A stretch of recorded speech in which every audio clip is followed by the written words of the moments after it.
Bismillah, alhamdulillah, wassalatu wassalamu ala rasulillah wa ala alihi wa sahbihi wa man walah wa ashhadu an la ilaha illallah wahdahu la syarikalah wa ashhadu anna muhammadan abduhu wa rasuluh amma ba'du.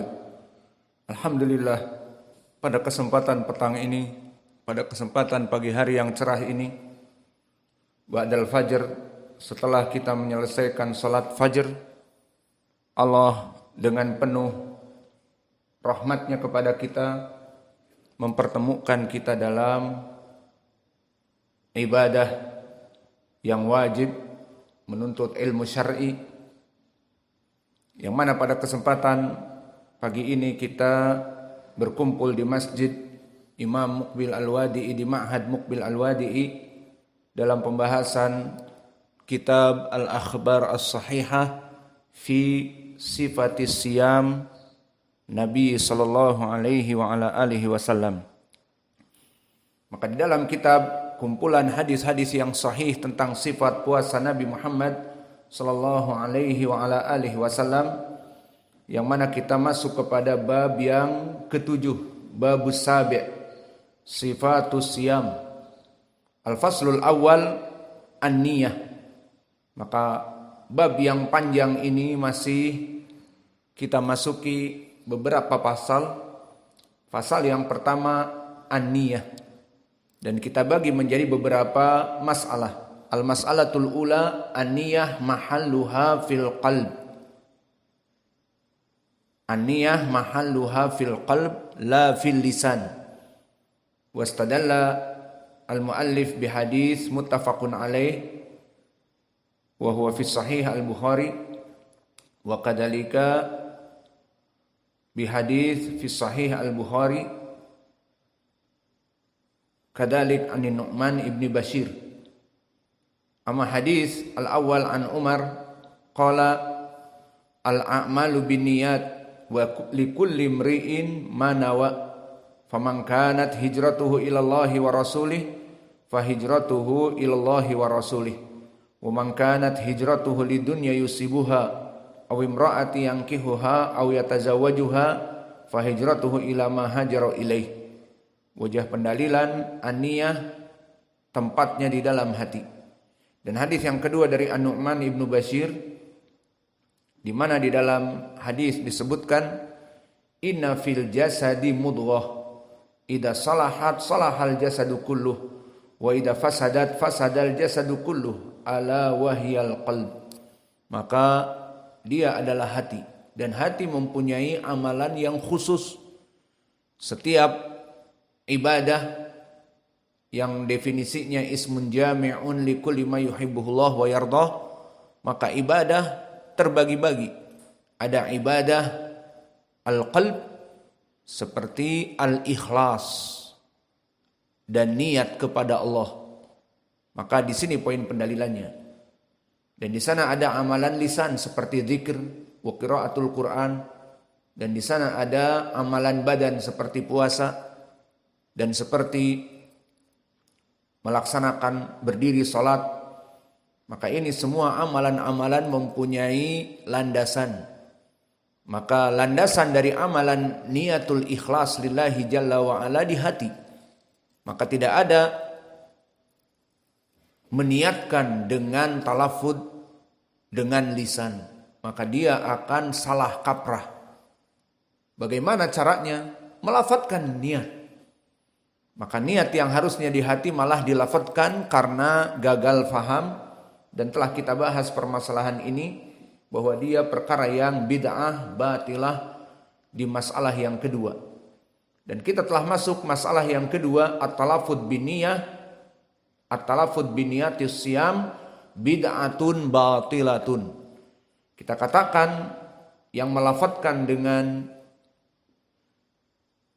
niat dalam puasa Ramadan dan yang lainnya seperti salat, maka di sini bid'ah batilah. Dan pendalilannya muallif menyebutkan dari berbagai adillah. Pertama Al-Qur'an, al-yawma akmaltu lakum dinakum wa atmamtu alaikum ni'mati wa raditu lakumul islam madina. Dan juga ayat Al-Quran, wa nazzalna 'alaikal kitaba tibyanan likulli syai'. Kami menurunkan kepada kamu wahai Muhammad Al-Quran itu sebagai penjelas dari segala sesuatu. Maka ditafsirkan oleh Abu Ja'far Muhammad ibnu Jarir At-Tabari rahimahullah di tafsirnya dari Qatadah, dari Mujahid, yang mana berkata Mujahid, tibyanan likulli syai', Al-Quran itu penjelas dari segala sesuatu. Qala ma amara bihi wa manaha anhu. Apa-apa yang dilarang dan apa-apa yang diwajibkan itu semuanya telah dijelaskan di dalam Al-Quran. Maka tafsir Mujahid di sini tafsir yang hasan, datang dari berbagai jalan, maka bisa naik kepada derajat hasan. Dan dari pendalilan dua ayat ini, yang pertama, al-yawma akmaltu lakum dinakum wa atmamtu alaikum ni'mati wa raditu lakumul islam madina, bahwa Allah telah ridho kepada Islam yang ada pada zaman Nabi waktu itu. Dan Allah telah menjadikan agama Islam ini agama yang diikuti oleh nabinya atau umat Nabi Muhammad sallallahu alaihi wa ala alihi wasallam dengan apa adanya. Apa itu? Tidak ada melafadzkan niyah. Dan Allah telah ridho dengan ini. Dan dicukupkan agama ini dengan ini. Tidak ada lagi pembaharuan dengan melafadzkan niyah. Dan juga wa nazzalna 'alaikal kitaba tibyanan likulli syai'. Kami menurunkan kepada kamu Al-Quran ya Muhammad untuk menjelaskan sesuatu, dan wajah pendalilan tidak disebutkan di Al-Quran ataupun sunnah tentang melafadzkan niyah, karena niat tempatnya di dalam hati. Wa kadzalika bil ahadits alladzi qad marra ma'ana, seperti di antaranya hadis Hudzaifah wa huwa fi sahih Muslim, yang poinnya adalah bahwa Nabi Muhammad sallallahu alaihi wasallam qoma fina maqaman ma taraka syai'an yakunu fi maqamihi dzalika ila yaumil qiyamah illa haddatsa bihi. Bahwa Hudzaifah mengatakan Nabi telah menjelaskan segala perkara dari agama Islam ini. Semuanya telah dijelaskan. Maka ini menunjukkan semua telah dijelaskan, tidak ada luput dalam peribadatan beragama, dan diantaranya tidak disebutkan talafud dalam keadaan berniat. Nawaitu shauma godin, itu tidak disebutkan. Tidak ada riwayat. Dan begitu pun diriwayatkan oleh Imam Muslim. Di saat datang Yahudi kepada Salman, yang menunjukkan bahwa agama Islam ini menjelaskan segala sesuatu. Kilalahu qad alamakum nabiyukum sallallahu alaihi wa ala alihi wasallam kulla syai' hatta al-khira'ah. Maka Nabi kamu sallallahu alaihi wasallam telah mengajarkan segala sesuatu sampai perkara permasalahan WC. Dijawab, ajal, tentu. Laqad nahana an nastaqbilal qiblah li ghaitin au baulin au anastanja bil yamin au nastanja bi aqal min salasati ahjar au anastanja bi raji au bi adamin au bi azmin. Maka dijelaskan tentu bahkan kami telah dilarang dalam keadaan BAB ataupun BAK menghadap atau membelakangi kiblah, atau membersihkan kotoran dengan tangan kanan, atau melaksanakan istinja bagi yang safar dan tidak ada air di zaman dulu. Kalau di zaman sekarang air mudah.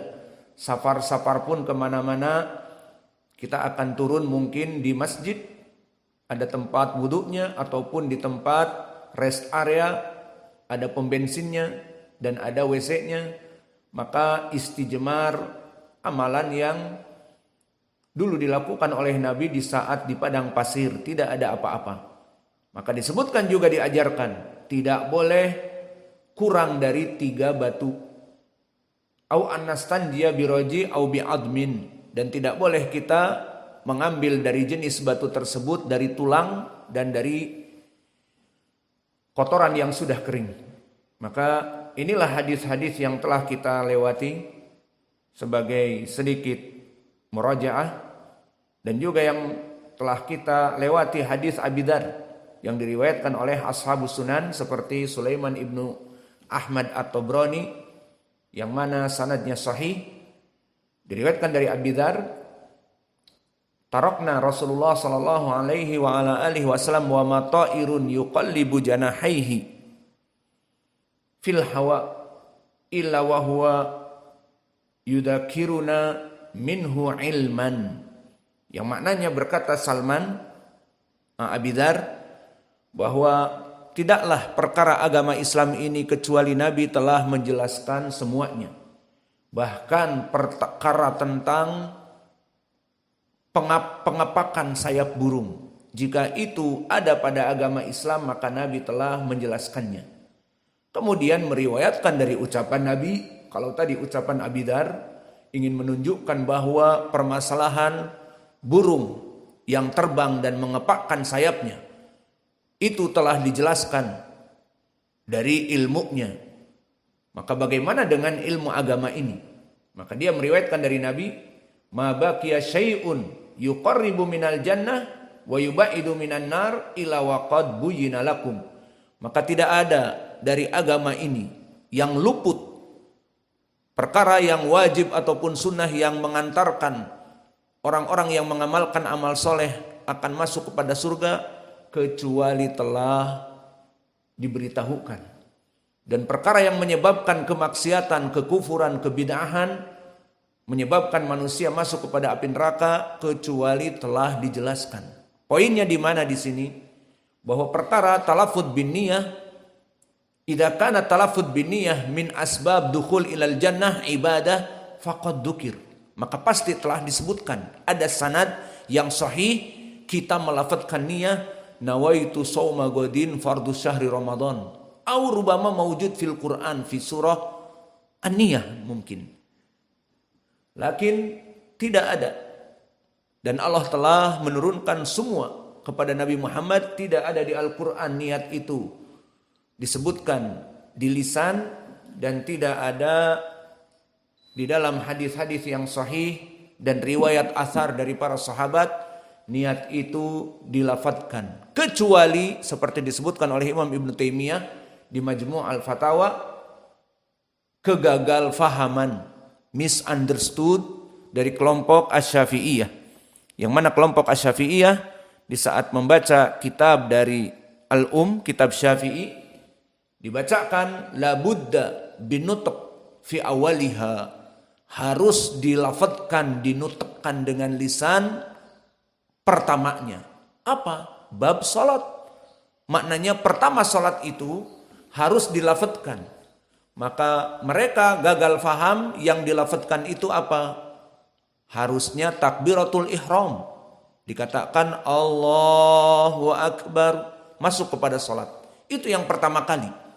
Bahkan di dalam hadis yang lain disebutkan bahwa salat itu ubtudi'a bitakbir, takbiratul ihram wantuhiya bisalam. Maka masuknya salat itu, seseorang di luar salat masuk kepada salat dimulai dengan takbiratul ihram. Hada huwa al-waqi'. Imam Asy-Syafi'i menginginkan la budda at-talaffuz fi awaliha, harus bertalafud di awalnya salat itu. Apa di awalnya? Bertakbir. Mereka gagal faham, oh di awalnya niat, kan niat awal kulli syai. An-niyah awal kulli syai. Idan talafud bin niyah. Idan ghalatu fi hada. Lam yujad fil Qur'an wala fis sunnah dalil an dalik. Maka di sini pendalilannya ma baqiya syai'un yuqarribu minal jannah wa yubaidu minan nar ila waqad buyyina lakum. Tidak ada perkara yang menyebabkan masuk surga kecuali telah dijelaskan. Jika talafud bin niyah menyebabkan seorang ibadah dan masuk surga, pasti akan dijelaskan. Namun tidak ada. Kemudian hadis hari ini adalah hadis yang diriwayatkan oleh Imam Asy-Syafi'i rahimahullah, yang masih menjelaskan tentang permasalahan talafud bin niyah adalah bid'ah yang batilah. Maka kita masuk kepada hadis yang datang dari Imam Asy-Syafi'i di dalam musnadnya. Qala al-Imamu Abu Abdillah Muhammad ibn Idris Asy-Syafi'i. Siapa Muhammad ibn Idris? Nama untuk Imam Asy-Syafi'i. Maka kelompok Abu Hanifah yang gulu, mereka ingin menjauhkan, ini salah semuanya. Gulu ingin menjauhkan